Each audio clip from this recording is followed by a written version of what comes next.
Hey, welcome to Critters in Taiwan, a D&D podcast about Critical Role, where a bunch of nerdy-ass voice actors sit around and play Dungeons and Dragons. I'm Ben in Kaohsiung. I'm Tim in Taichung. We are Critters in Taiwan, some of the Cheers. Critters in Taiwan. Hey, how you doing, bud? I'm good. How are things? It's a tired day. Went pretty hard in the gym today. I hear you. Tired day for me. I'm on my day 9 of house arrest. Oh boy. Tomorrow is day 10. I know.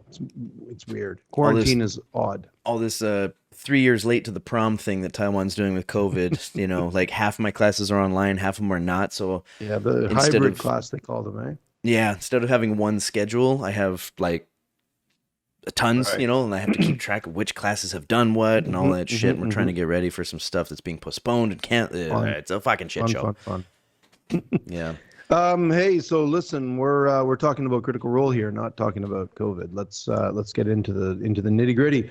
We're talking about everything Critical Role, all about campaign 1, all about campaign 2, all about campaign 3, and can we give a quick little shout out for the new one that's coming out in 2 weeks? Oh yeah, EXU Calamity, dude.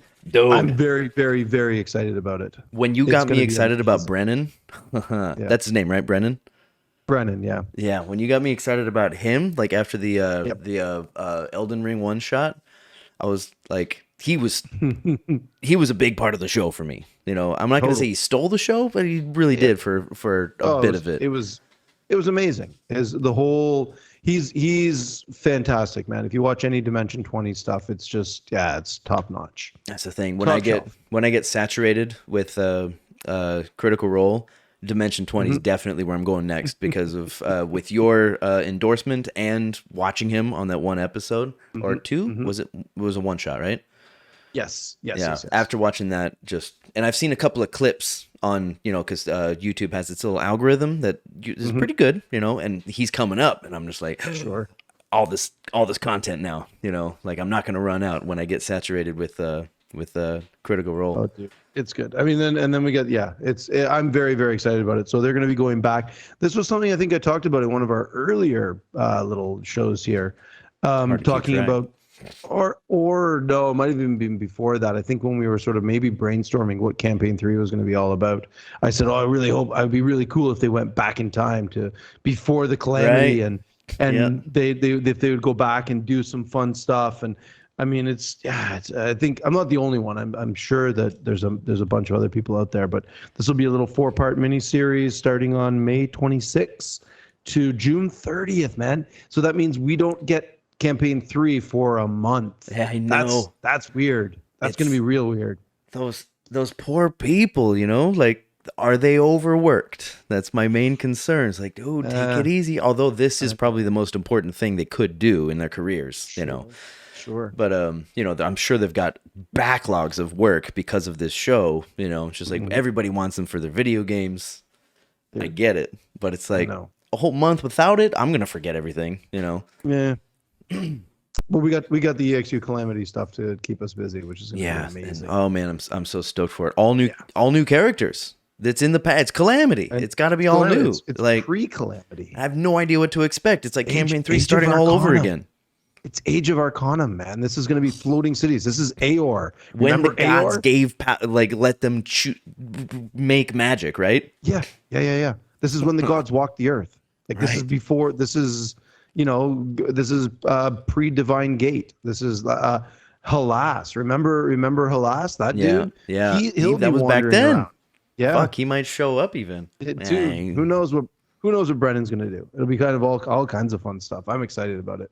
Yeah, remember we were talking about the betrayer gods, and there's prime deities. Yep, that's what it was, and I knew there was a term for them, but I just couldn't remember what it was. You may have said it, but so prime deities and betrayer gods. Yeah, man. That's what it is. I'm quite excited about it.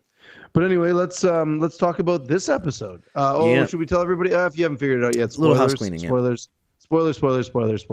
Everything. Spoilers, bad language, Marquesian, whatnot. Yeah. Right.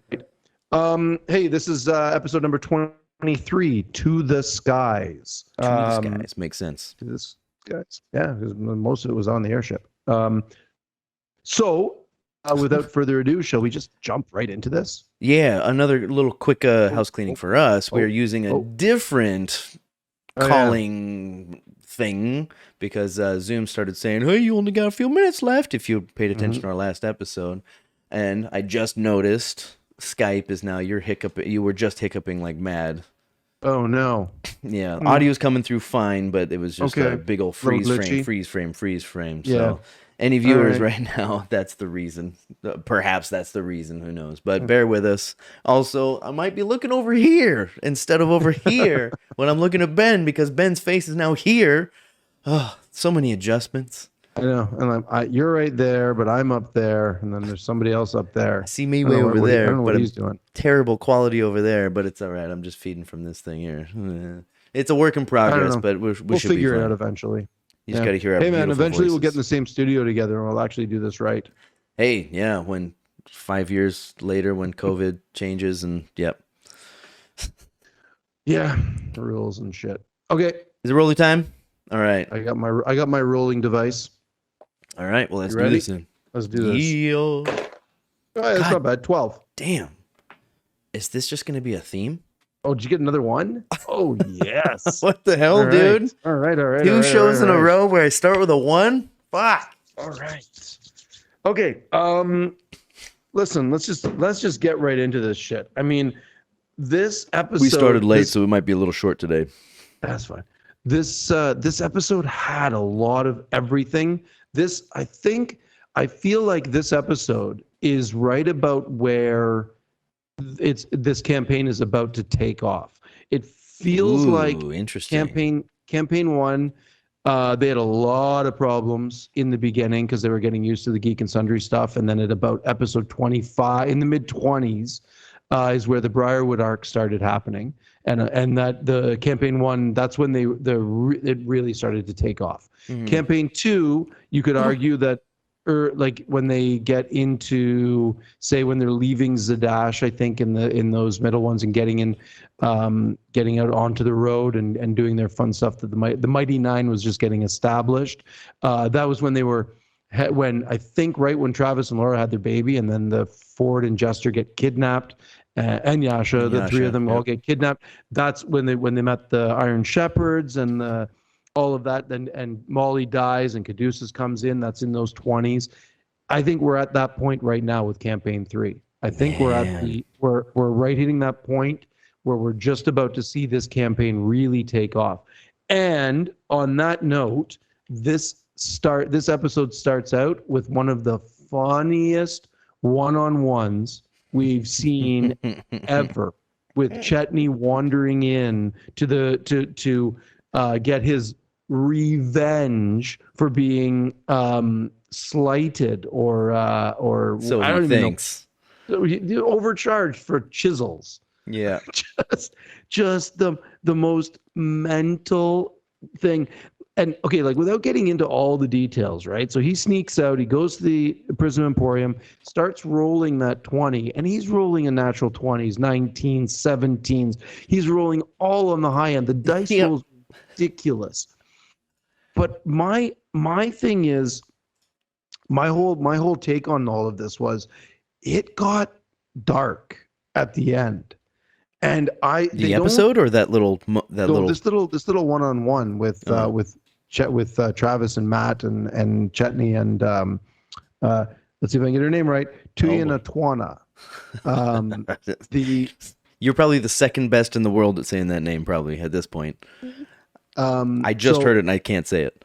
Yeah, this little one-on-one confrontation that happened got real dark at the end. Chetney he transforms into the werewolf and then slashes an innocent NPC and does damage, like really gets violent. The bone. Yeah. So I don't know what that means, because they never really talk about alignment in Critical Role. They talked a little bit in It only campaign. comes up when it changes, right? It only comes up when it changes. I believe the twins both changed in campaign 1. I think I know for sure Liam talked about Caleb starting campaign 2 as lawful evil, and then changed into more chaotic good later on. But the I don't know what this means for Chetney. Like, is he good when he's a gnome, and is he more Oh, interesting. chaotic? Is there an alignment shift when he transforms? That's sort of my question.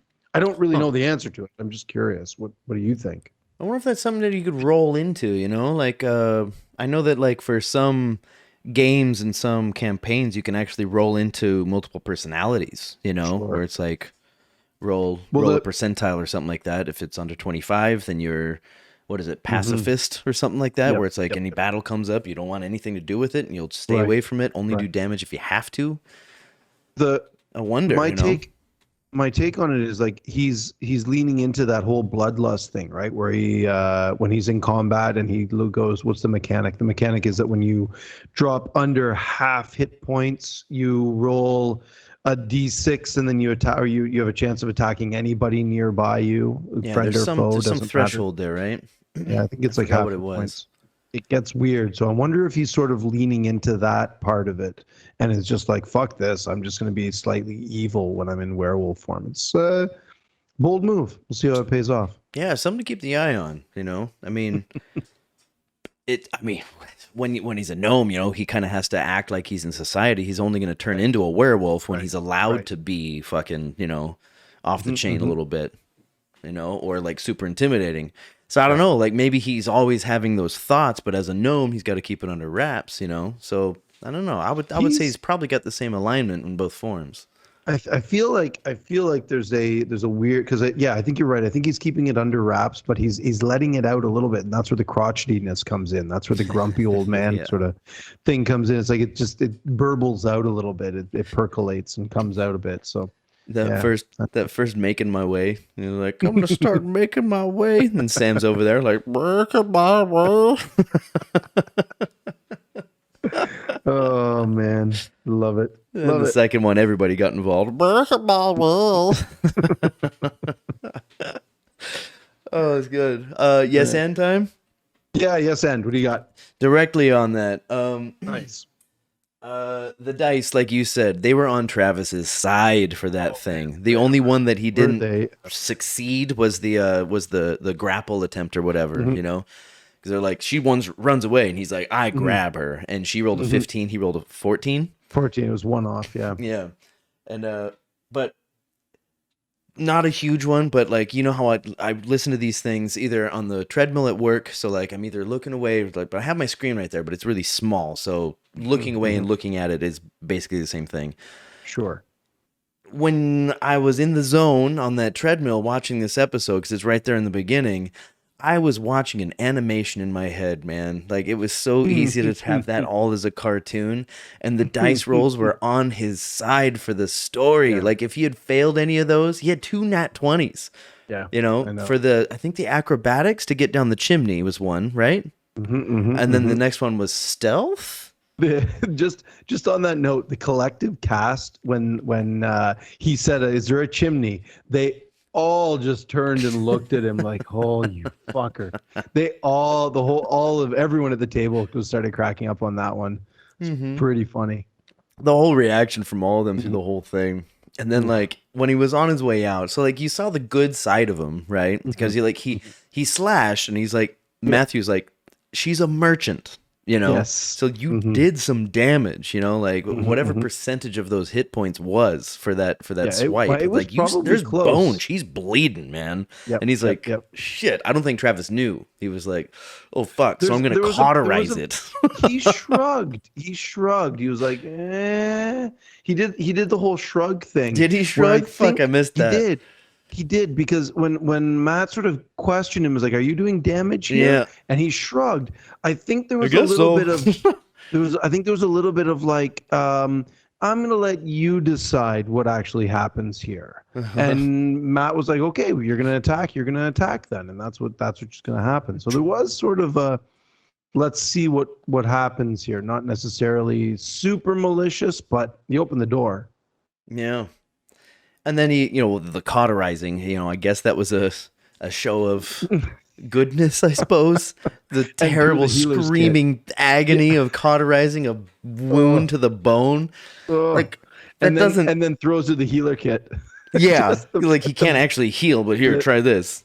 Mhm. But everything Here's a after that bandage. point, according to this little thing right here, that was the whole part. Like he gets to the door and Yeah.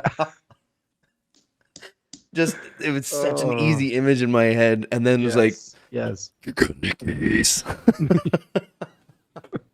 blames it on the claws.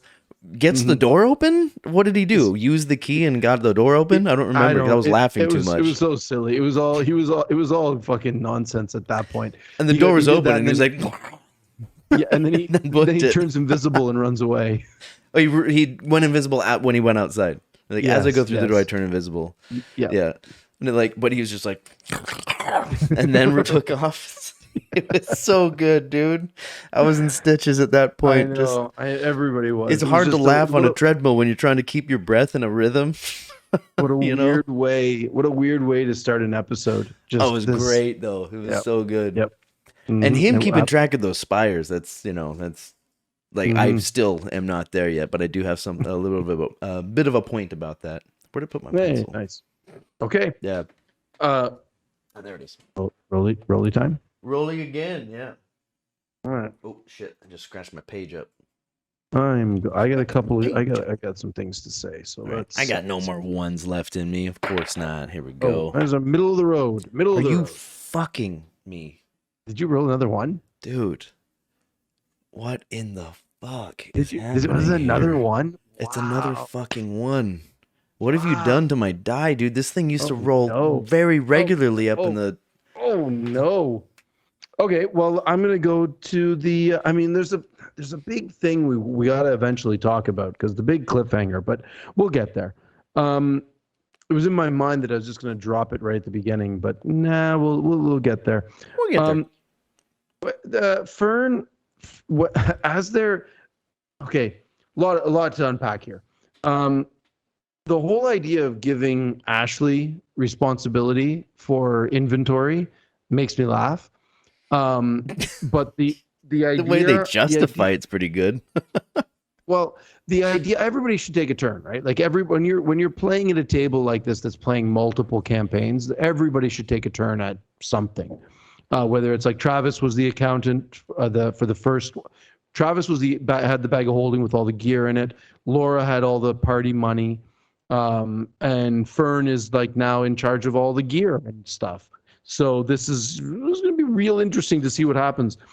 But the Matt opening this Pandora's box with this portable hole. Yeah, this pocket dimension.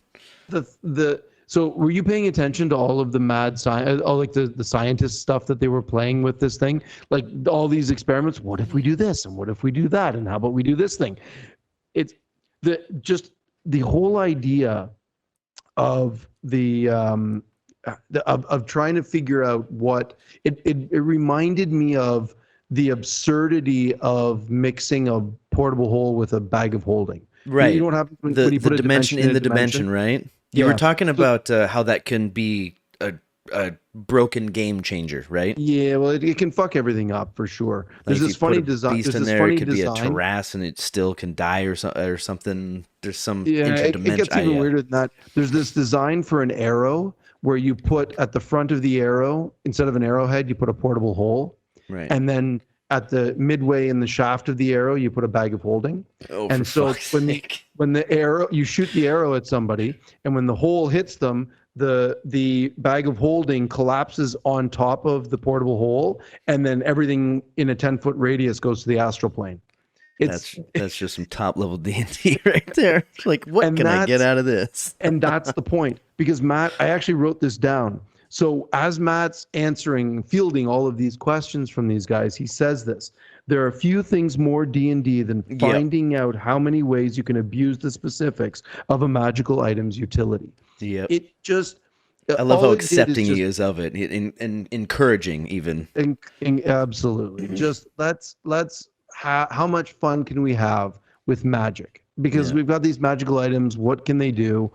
How can we abuse them? How can we go to different lengths to minimize or maximize their abilities? Just what a wonderful, wonderful point in D&D that they've reached. Love it. What I really like about that is that Matthew was not put on his heels about it whatsoever. No, he was just like, dude, this is what it's about. Like, I don't have all the answers right now, but we're playing a game. Let's figure it out. Let's make. And it was so nice to see that in him.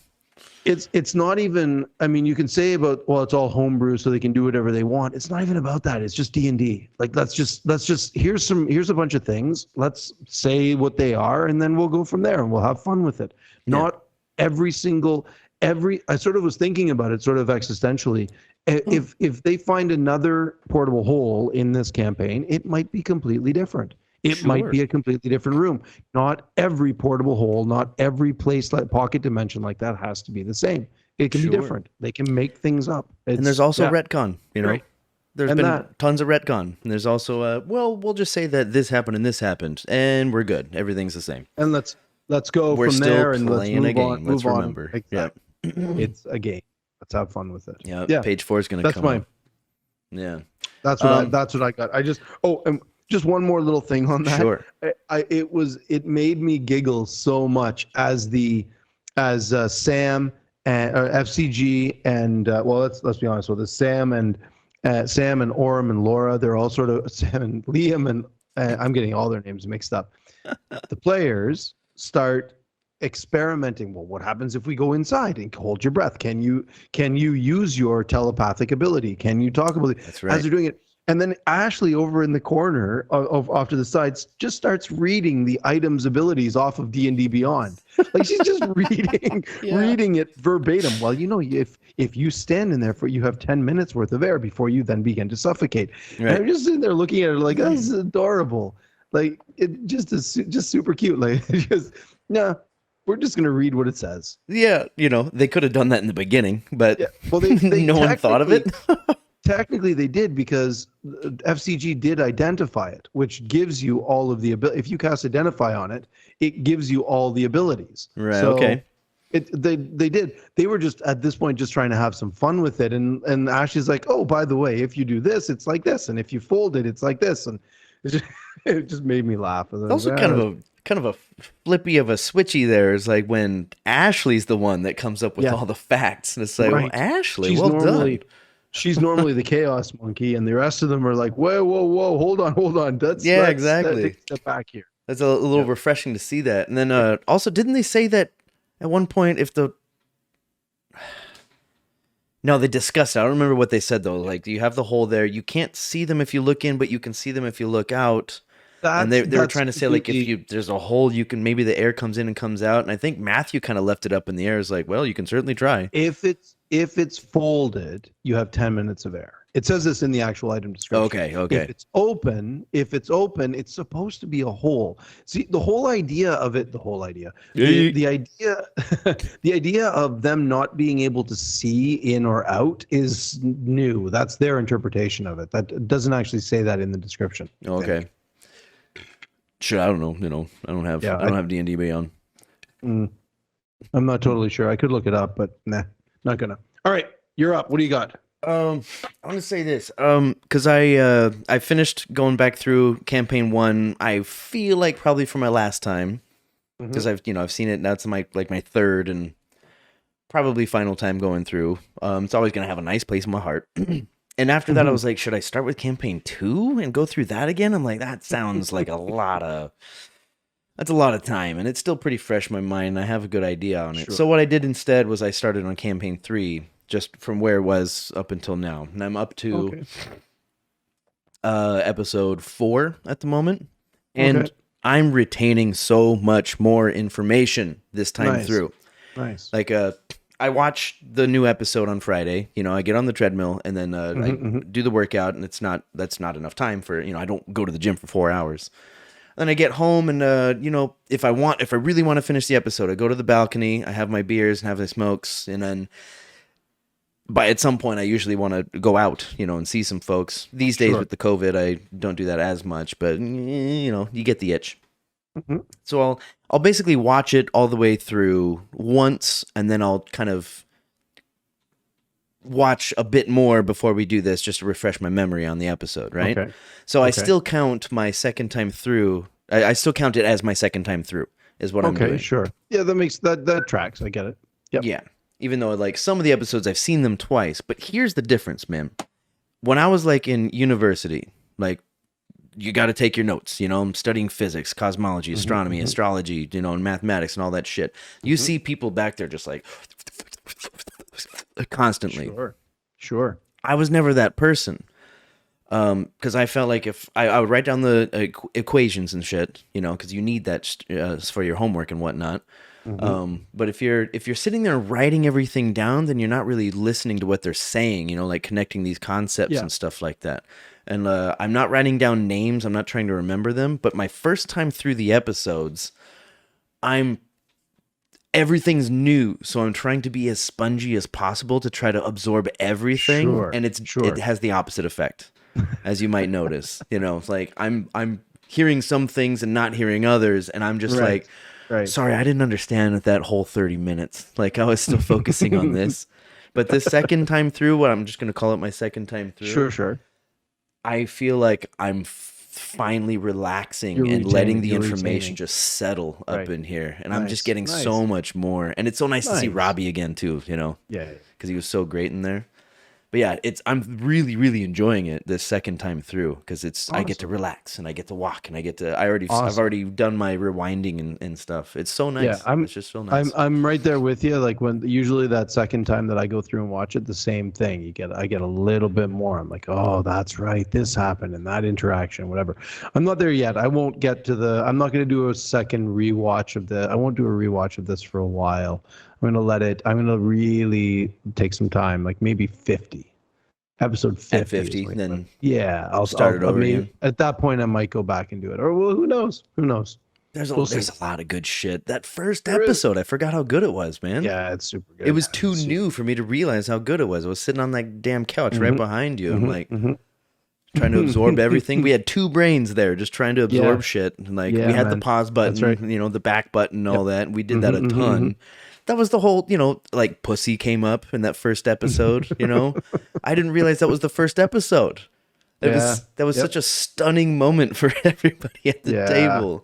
I didn't realize that was episode 1. Oh, I heard a really good theory about where all of that came from about the about FCG's whole past. I read a really good one, a weird one. It was really most of it didn't make any sense to me. I was like, not that it didn't make sense. It didn't jive. I was like, no, that's completely wrong. But there were parts of it that got me a little bit, and I was like, oh, okay, there's some truth. There may be some truth there. Just Any conspiracy tidbits? theory stuff. The whole a lot of it centered around the flat Alexandria aspect. Yeah. The whole thing that whole stuff, which That is got still a awkward in thing. this episode. That Oh, it got got super awkward. weird, right? Yeah, Super like awkward. Laura There's a was kind of like pushing it a little bit too much. It's like, oof, Oh, just very stop, much. just What? stop. Yeah, yeah. It's.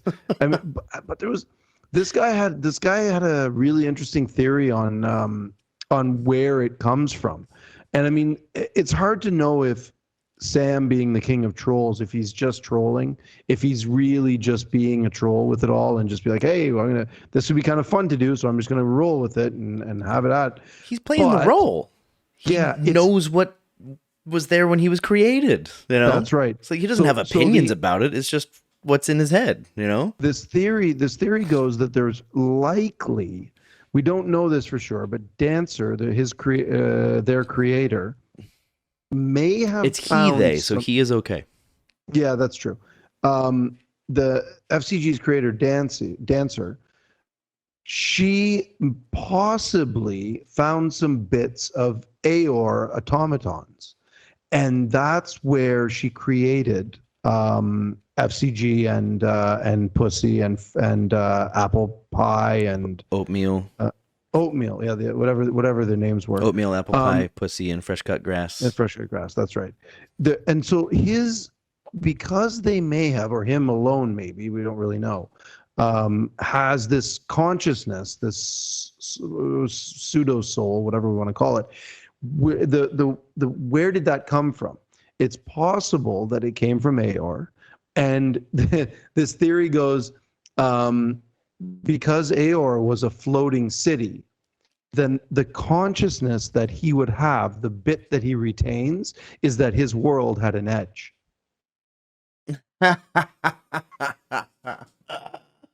Okay. And it's not complete because that doesn't make any sense, but the little fragment of that personality that he's retained, the carryover, is like, right, of course the world has an edge because That's this city, brilliant. this floating city had an edge. It's like, what do you think happens at the edge? No, same thing as the land. It just stops. Be like, it just stopped. Because, like, you know, even when she said, like, what about the water? Does it go to the other side? He had as many questions as she did. He's like, oh, do you think maybe there's another world on the other side? And I'm like, I don't know.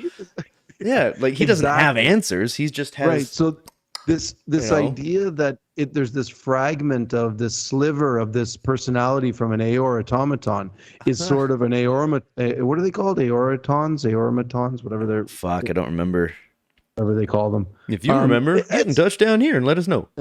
Or it's just a fun little thought exercise. I was like, oh shit, that's funny. That's interesting to even think about because, yeah, sure. We've seen him glitch. We know there's problems. Maybe this is a glitch. Maybe Sam has fully put this in as like, yep, that's in my backstory now. Like I don't think so. I think when he was like, I'm a creationist, I think he realized it when he said it. He was like, I'm a creationist, and it's flat. So are the moons. Fuck.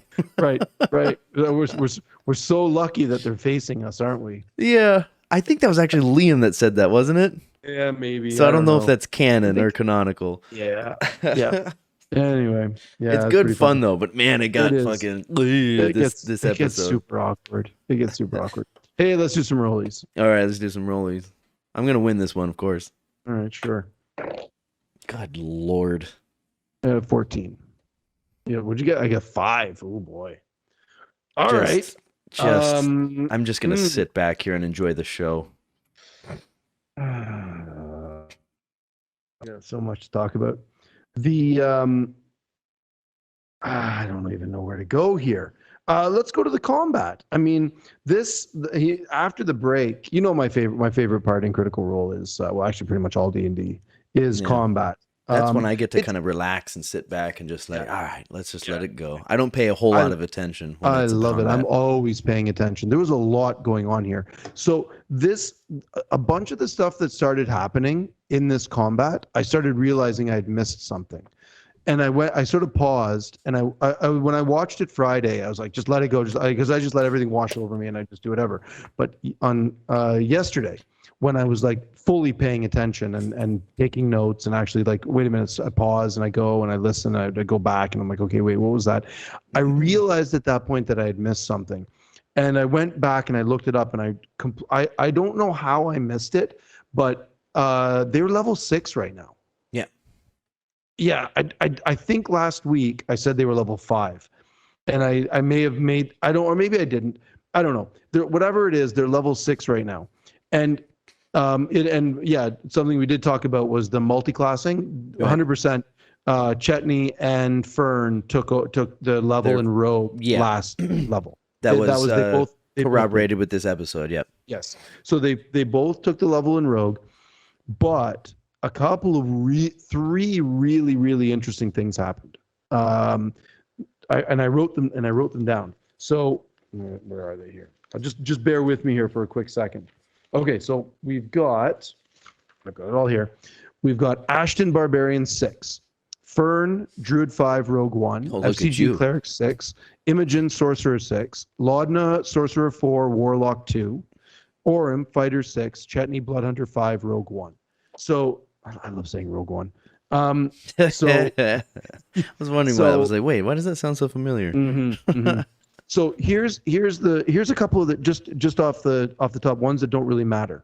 Chetney Bloodhunter 5 Rogue 1 doesn't really mean anything because the rogue abilities are awesome for RP, but they're probably not going to come into play with him in combat stuff. The sneak attack might be the only one.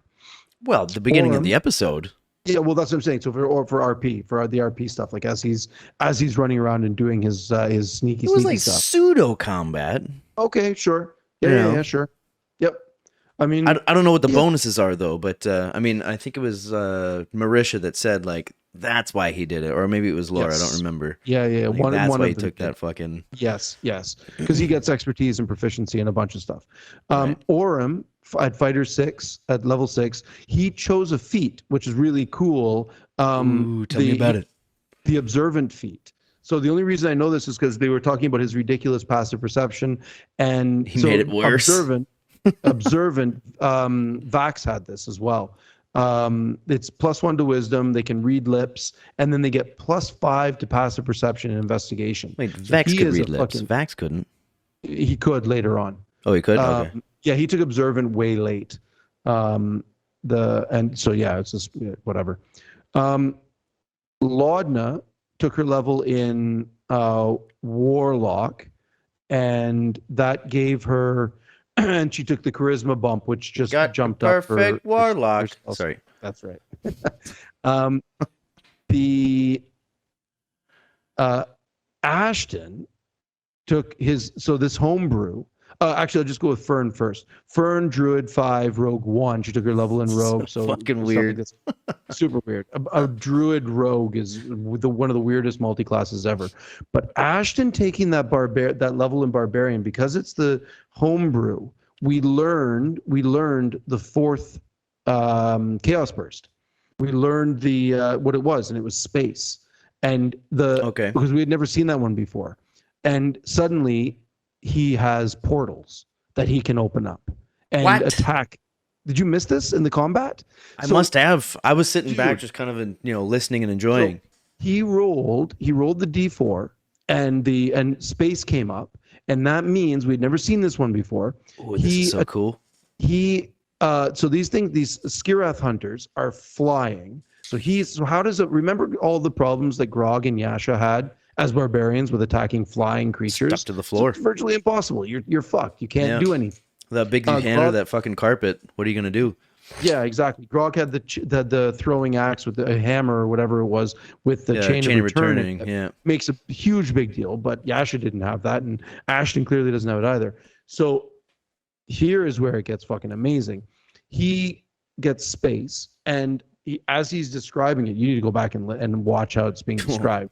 He swings at the deck of the ship, and a portal opens up under on the deck, and then 60 feet up on top of what the fuck? Are you kidding me? Another portal opens up, and his hammer swings through it. Dude, how could I miss this? Amazing. One of the greatest, the coolest. It's basically Rick Sanchez, man, with the portal gun. This guy's OP, dude. Oh, dude. He's got like the HP of a fucking level 10 character. Yeah. He can 60 attack 60 feet away. 60 feet away. With rage damage, and if he crits, good lord. Yep. 2 attacks, too. Holy fuck. Yeah, Matt's going to have fun with this. Listen, they created this together, so it's, it's not like this is just something new for Matt. He was very well aware of this when they were creating it. That's a thing. Really like fun. If he's well aware of this, and they're well aware of these abilities and shit, this is gonna make for, I mean, especially like what you said earlier, it's gonna pick up. And if it's any parallel to campaign 2, there could be a death coming soon. Oh yeah. Because these enemies, whatever enemies they're gonna be coming across in this new place, this Barbarossa or whatever the fuck it's called. Brissaris? Brontosaurus. That was right. Pterodactyl. That's what it was. There we go. Yeah, but this space thing, man, was amazing. He did it twice. He missed a couple of times, so it wasn't those Skirath hunters that I really. But it's still there. It's an option, which is something that Matthew has to keep in mind for new enemies, which means they're going to come across some toughies. Sorry, go ahead. No. I'm just gonna say, like, none of them are ranged in this. So none of them are ranged attacks.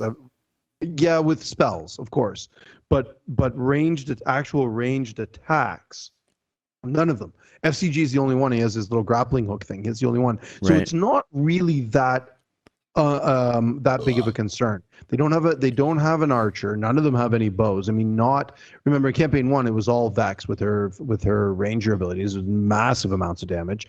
Not sneak attack, everything with the hand crossbow, so that's range. And then now it's only Ashton. So and that's only 25% of the time. So if he rolls a different chaos burst, it doesn't matter. He's not ranged anymore either. So that's so cool though. A melee character has the range. Yeah, it's that's really so neat. fucking sick. Really, really fun.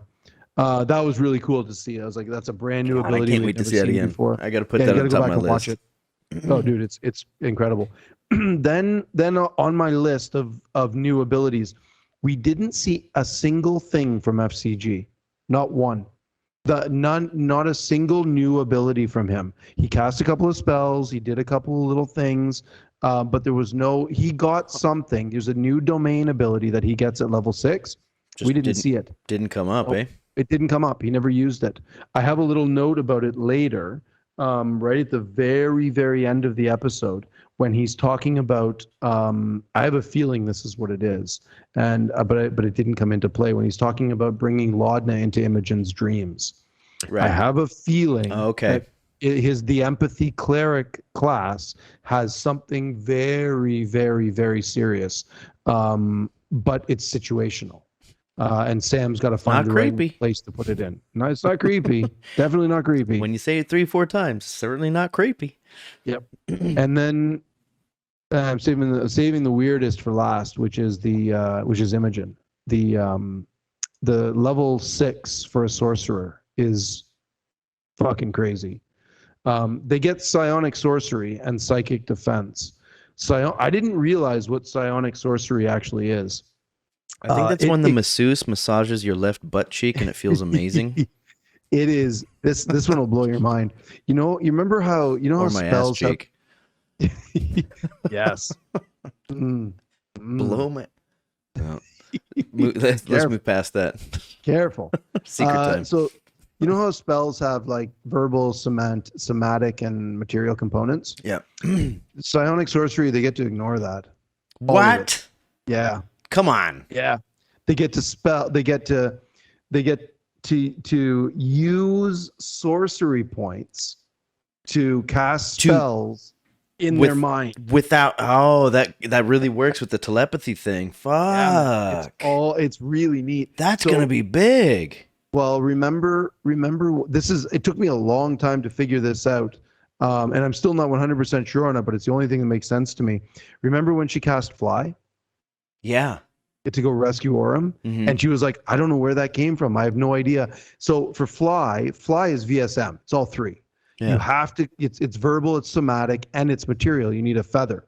Imogen just said, I just start floating. There's no other explanation for that except for the fact that she used her sorcery points. Good 3 fucking because it's a level 3 spell. I mean, well, it took me a while to figure out. I was like, that's impossible. What's going on? How can she? I'm like, this is too. Why is Matt just letting her ignore? Oh, it has to be a reason there. And so I went back and I started looking at it. I'm like, there it is. It's got to be that. It's got to be the psionic sorcery that lets her just Jean Grey this shit. Like she's suddenly just able to float up. Yeah. And then go flying off the deck and catch Orem. I don't know. Like this one really surprised me. I was not prepared for it. It took some digging to figure that out. If I figured it out. And I remember catching without Featherfall, I was done. Where did Featherfall come from? Laudna. Okay. Laudna cast. Laudna did 3 reaction spells in that combat. She did. The very first one was that Silvery Barbs, which is brand new to me. I'd never even heard of it before. I had to look that up. Silvery Barbs just not familiar? No, it's from Strixhaven. Brand new source book that just came out a few months ago. So it completely caught me by surprise. I'd never heard of it before. I was like, oh, what's this? Oh, it's from Strixhaven. Okay, cool. Source book that came out in December. And then she did Shield. So she did Silvery Barbs. That was an amazing spell. Amazing thing, by the way. Then she did Shield to stop probably getting put down. And then she did another one as Featherfall. 3 really, really, really clever reaction spells by Laudna. Really amazing. I mean, Featherfall has come up so much in Critical Yep. Role, you know. Yeah, I was the idea of being on an airship and not having featherfall and fly. I was like, you're hundreds of feet up. You Yeah. better have some defense here. Yeah. That rope of climbing would come in handy. Let me take that opportunity and to yes Yeah, and on that one. go.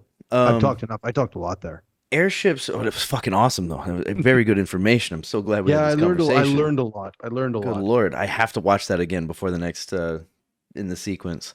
The airships flying low question mark is my thing here, because they've been on airships in both other campaigns, right? Not in 2. They never went on an airship in 2. Not in 2. No.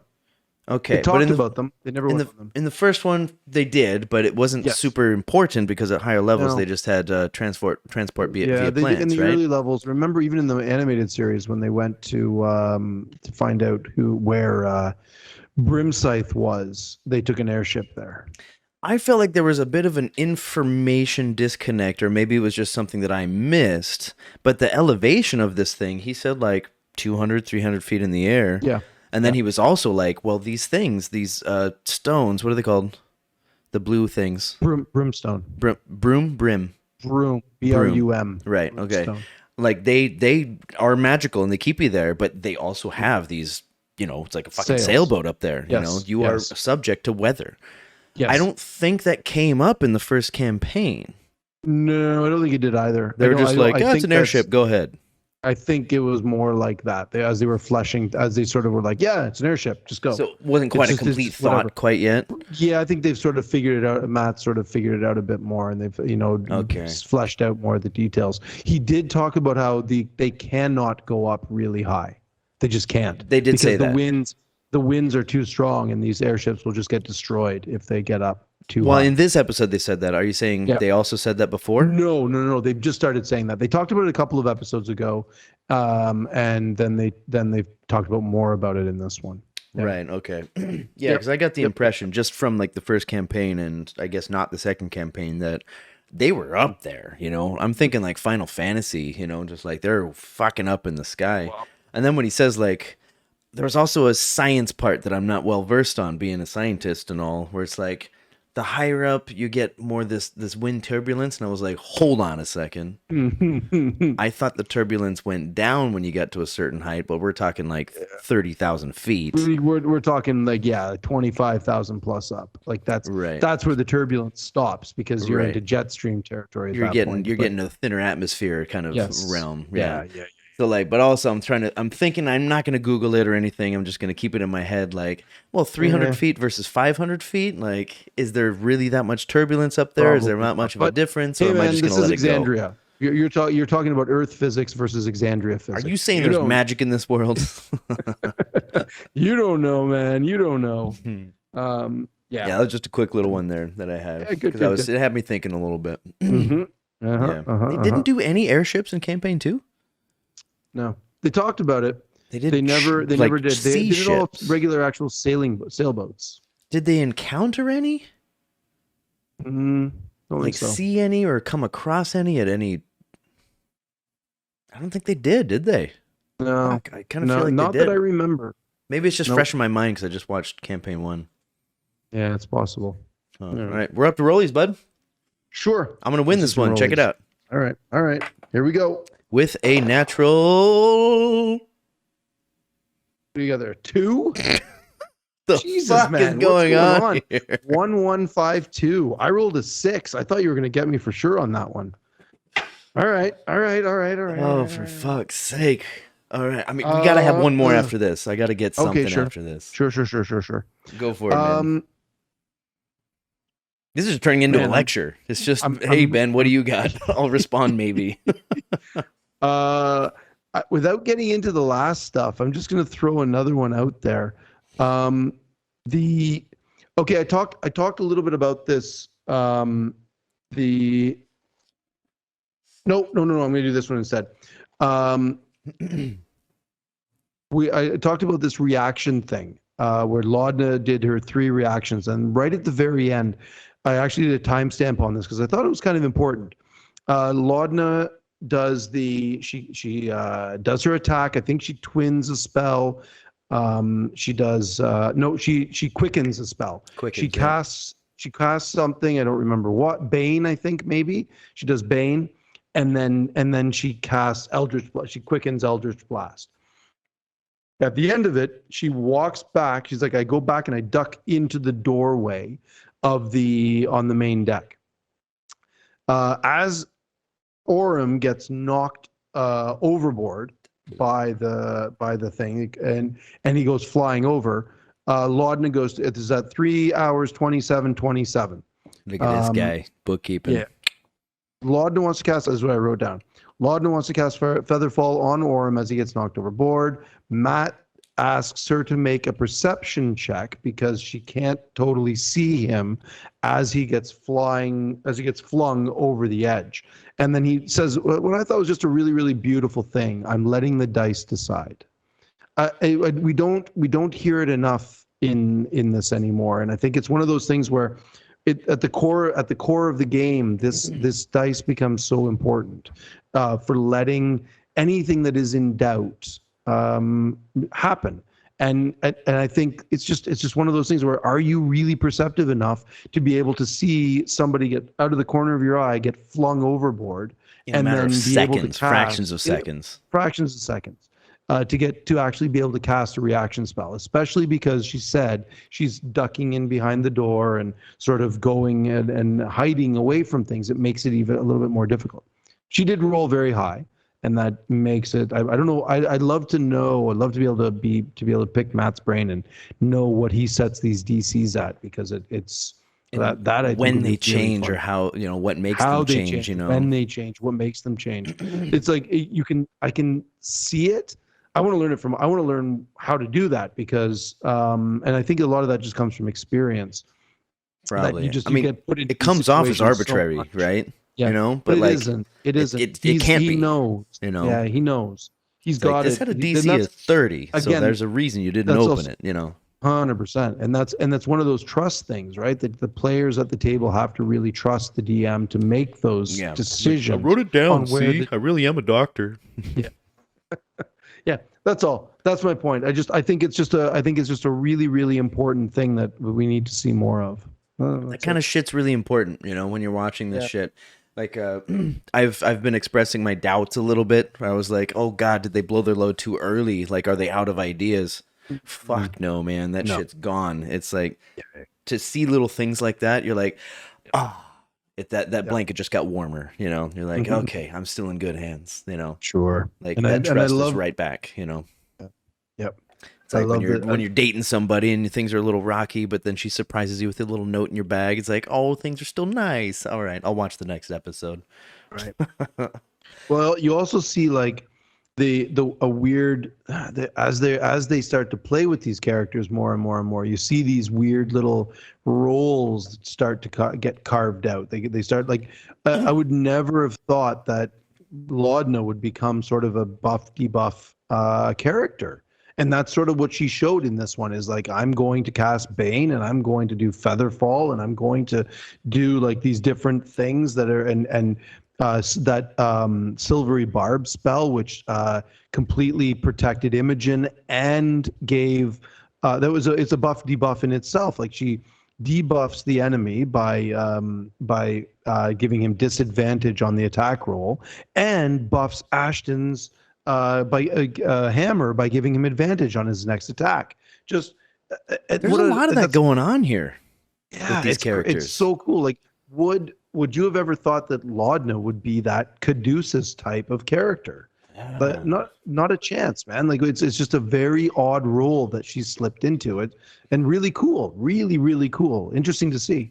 Really cool shit. You got the sympathetic binding. Did I finally get it right? Yeah, that's right. You've got sympathetic binding, so it's like temporary hit points, etc., that he has to use or something like that. I haven't quite figured it all out. I think you have. I think you explained it, but no, I've forgotten. I have not figured it out. I still don't really understand it. There's still stuff going on there that's weird. You're a lot closer than I am to figuring it out. You've got we've got 4 options of something for fucking Ashton, and like one of those things where it's like, if you're within 15 feet, something happens. It's a gravity well. Yeah. Yeah. Yeah, and Weird. there's fucking hell, like the twinning of the spells. I just love Yeah. that, but it makes it describes itself. Um, Yeah. Or quickening spells as well with the other thing the sorcerers can do. yeah, with the They don't sorcerers, the thing right? about sorcerers, right? They don't get a lot of spells. They only have a few, but fuck, they can do a lot with them. It's Yeah, neat. It's really neat to see what they can do with very little. yeah, yeah, and the rest, like Chetney's pretty. I mean, even though he's a lycanthrope, like still pretty I basic. You love know, I'm I gonna cut love here and get FCG's flame on con my fucking claws. You know, it's like when yeah, that makes FCG sense. was when FCG was recounting the battle, like, oh, you did this and you did that, and then you did this amazing thing, and Chetney was magnetized to all of the barrels. Just this, so funny, man, because he stumbled and fell and dropped down and was like complete. But he shot one ballista or something, and then was like out of the He did, combat. yeah. He got that one off. Pretty funny. The Yeah. 60-10 ballistas. Yeah. Oof, yeah, ballistas, man. All right, I'm gonna get Sand Yeah. with this. I'm gonna see what you think Go. about this. The captain of the ship. What was their name? Do you have it? Yes, I do. Captain Zandis. Xandis. I'm gonna assert this, and I stand by it, and I will die on this hill.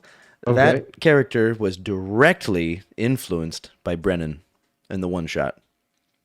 The Huh. accent, the attitude. Yep. It when he started with that, I was like, that's absolutely what Brennan was doing.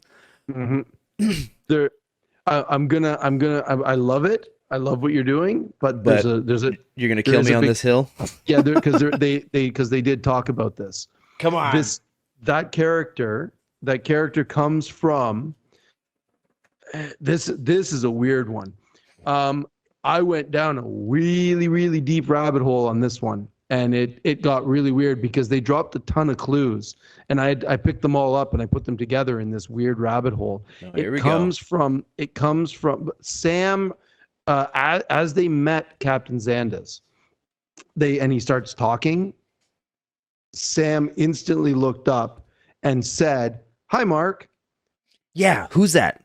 Okay, so that I was like, "What the fuck?" And they all started laughing, and Matt was like, "Hey, I'm glad you Humes? picked up you got the reference from this one. You picked up the influence where I got this from." Yeah. And then Liam starts talking about how, oh yeah, I was like, when I moved to LA, I saw your face all over the billboards, all over the place in LA.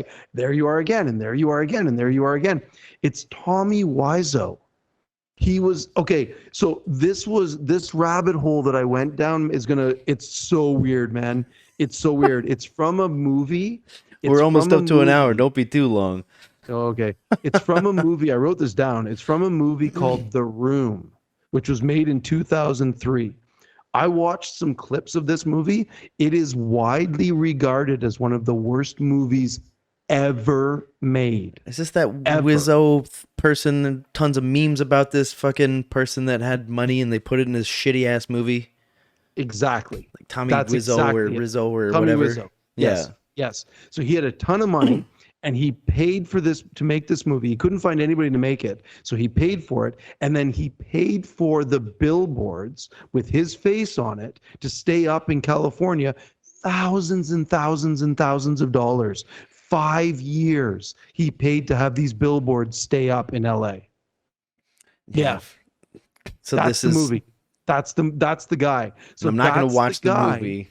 No, but what you do It's going to need remain a go do- meme, and it's gone what now. you The need to meme go is do- gone. Just go on YouTube and type in The Room, High Mark, and you'll see right away Captain Xandis. You'll see it right away. Like there it is. It is so bad. It's Hi, so Mark. bad. Yeah. He comes right. up. He comes up on the roof and he's like, "Hi, Mark. Hey, how are you doing today?" It's just, it's weird. It's so bizarre. Is it? Yeah. Have you looked into it? Is it spot on or what? It's pretty close. Okay. The influence. The influence is definitely there. Because well, now I'm thinking that maybe Brennan got his inspiration from that as well. Because he's sitting there, you know, she's like, sometimes it's good, sometimes it's bad. You know, in the one shot, he's just this person cannot say anything wrong. Sure. It just I got that Sure. same energy from this guy. He's like, That's I throw you're them over. I can't do the accent. And like, I throw them no, I overboard. can't. 20, 30. I love the new people. Hey. And it just like as soon as he did that, I was like, that's Brennan. That's that Yes. character. Yeah, it's close for that Elden Ring one shot. Yeah, sure. I get it. I get where you're getting that from, but yeah, maybe, maybe. I don't Fair know. enough. One last All rollie right, before we go. last rollies and let's call it All because right. we're I'm gonna we're over win an one hour here. finally. Let's All let's right. let's be honest here. Good No, you're God. not. No, you're not. Good God. All right. Oh, I got one of those numbers on that dice. Jesus, you got a 17. 71. 17. All right. Hey man, You are one, that's two, 5 and three, 0. four. You are 5 for 5, bud. 5 and 0 for you, bud. All right. Let's go to day 3 I think I'm because fired. this was no shit. The dice are picking up that energy. Listen, this is the big one, right? This is the big one where all the shit happens. My favorite thing that happens in D&D is when people at the table are absolutely gobsmacked at what's happening with other players at the table. Oh yeah. And this happened in spades. Ashley's jaw was on the floor. Travis was not even facing the table anymore. He was just staring straight at Laura and Marisha, and the other three, Sam and Liam and Taliesin, were all in awe as well of what this conversation that was happening between them. And I mean, I wrote down a couple of things that they said about this crystal, about this little thing. So I think this is another thing I think I got wrong from last week as well about the crystal.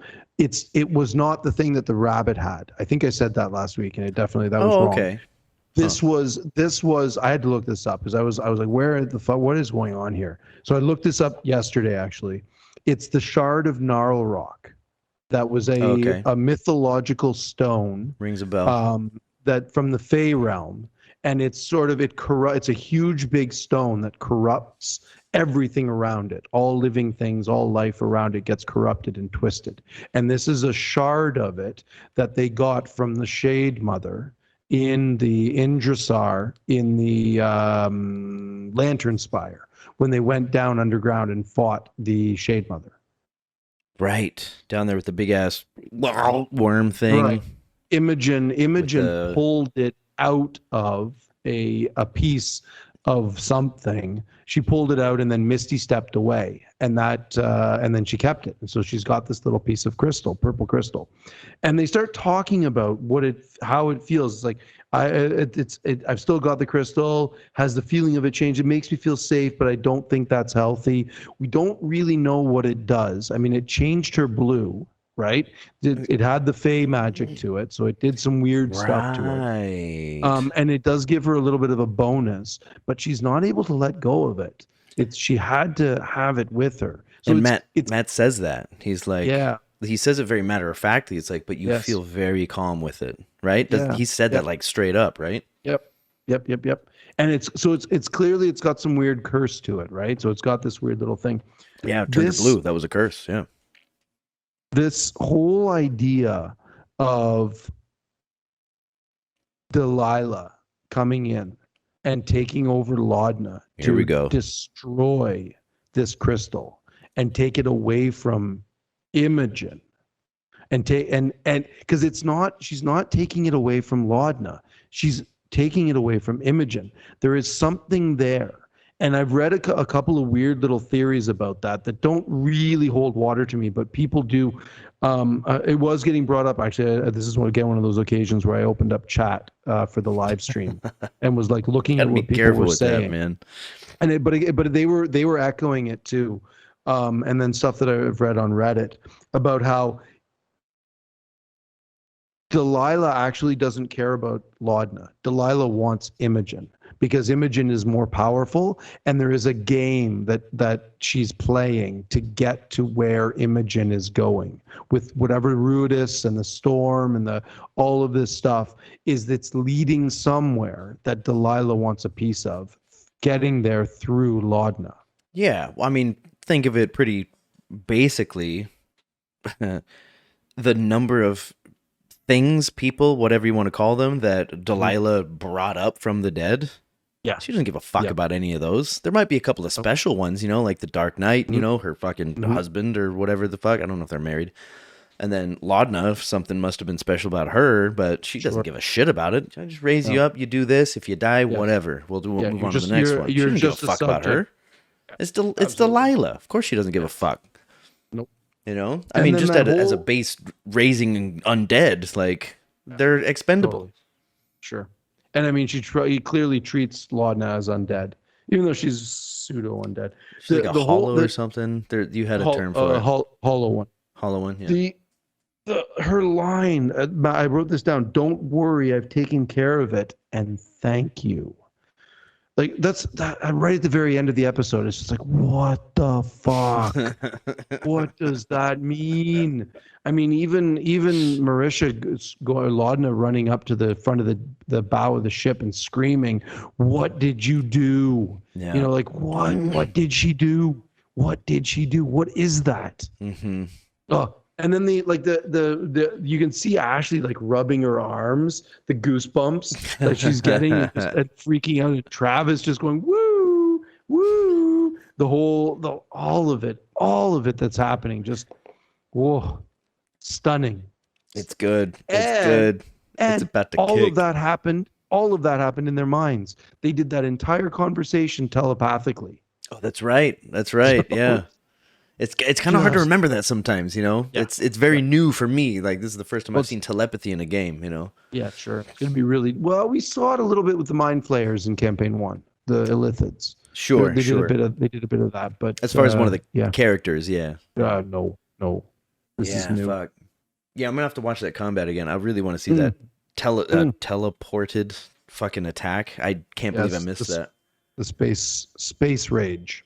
Space rage. We got space rage, we got time rage, we got space-time rage, and then we got gravity rage. Gravity. Yeah. So he's got the 4. I wrote them down. He's got space-time, possibility, and gravity. Oh, right. The possibility is kind of like the mode of possibility, like the luck feat, basically, for one thing. Kind of, yeah. It's like the beacon. They're all Dunamancy. They're all 4 of them: space, time, possibility, and gravity. Remember the Echo Knights had the gravity well. That was their whole thing. Yeah. Yeah. Did you you caught up on the 4-sided dive? Yeah, yeah, you watched that. Yeah, yeah. Oh yeah. And he just totally just said it, or somebody said it. They're like, "What are all these things?" Like Dunamancy. You're like, there you go. That's just like kind of a freebie. Yeah. Yep. I mean, I think we both knew it. Yeah, we did. They talked about. Oh, the other funny thing that came up was they said this in this episode, which made me laugh, was Ashton Greymore. The potion, the Dunamancy potions are gray. Okay. This is the Greymore. Here's pour some potion, gray potion in your head, Greymore. I don't know. Made me laugh. Half-Life 3 confirmed. Right. All right, that's what I got, man. I'm out. What do you got? Right. What's your last yes end? What was the thing on Sam's jug? Oh, can't see it from the phone. It was a blank. It was all blank with 2 little googly eyes. I saw that, and it said. I wrote it down. Thank you for that. This is going to come up every time. I think almost every time. In tiny little letters. Just watching while you sleep. Not creepy at all. Simple gag. All right. Very simple. But it's good to know. Last week's was amazing. Oh, I loved it. Was the best. Fucking the best. Travis the cheater. Yeah. It's so good. So good. Marisha also couldn't see it, right? No. Yeah, neither of them could. Neither of them could see it. So it's just, very clever. Talison's reaction, he's like, dude, I don't think you can put that on Twitch. I'm like, nice work, Talison. And then Liam was like, are you? I'm like, oh, yeah, good. You guys handled it perfectly. And I think Laura was just like, oh, Jesus, just like a normal thing, which could have been a choice as an actress. Like, this is what you do when you see Sam's thing. Yeah. Mm-hmm. So I think she was actually probably the best one because she didn't overact, but no, it was a perfect mix. The perfect mix, all 3 of them. It was great. Yeah, real great. All Loved right. it. Hey, man, let's wrap this up. We're in an hour and a bit. We're over an hour now. Yeah. Jesus. Remember when we said, "Oh, it might be a little bit short today." We're incapable. Yeah, I know. I still Yeah. got stuff to talk about too, but that's it. That's all I got. Yeah. I gotta piss. It's time to go, eh? Let's go, eh? Sounds good All to right. me. All right. Well, as we do sometimes, we get shit wrong, but just join the conversation. We know there's more critters in Taiwan out there, or in the world, Japan, America, Canada. Get involved. Otherwise, this would be promotion time. You got anything on the radar? It's Yeah, I COVID mean, times. I get out of house arrest. I'm out of quarantine tomorrow, so I'm excited Yeah. about Does that. that mean you get the babies back? I do. I do. You get I get them Lacey, get tomorrow at Luna? midnight. The double Tomorrow L at hockey sticks. Yeah, I'll Doesn't be work. jumping on my scooter and going to pick up my pooch tomorrow at mid 12:01. I mean, all Man. things. I still have to do a rapid test to make sure it's negative, but yeah, You have to do the PCR or PCR. whatever. Nope, Oh, just a all right. rapid test. All right, cool. Yeah, I got nothing to promote yet, except we're gonna record sometime soon. And Cool. I don't know if I'm supposed to say when or not. But yeah, I guess if there's nothing else, No, I got another, man. all right, This cool. is Well, fun. then tune in next week. Get in touch if you need to, and don't forget to love you fucking each other. And is it finally Friday? Hey, Peace, Ben. peace, And peace, y'all.